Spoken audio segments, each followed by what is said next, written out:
Hello, in front of me I've got Blackview BV 6600E. In this video I'll show you how to add different types of cards to Google Pay. In the beginning, let's enter Google Pay app. Tap blue button at the bottom of the screen and focus on loyalty card, gift card and public transport. Firstly, enter loyalty card and select card you would like to add, for example Payback Poland. Now you can scan your card or enter details manually.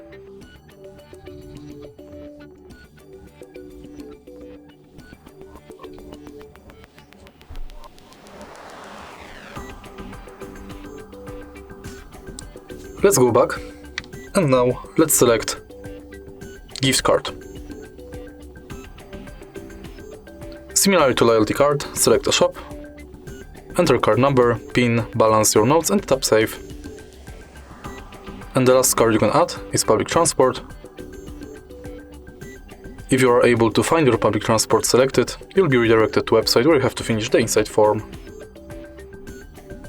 All of your cards will appear right here. If you find this video helpful, please leave a like, comment and subscribe.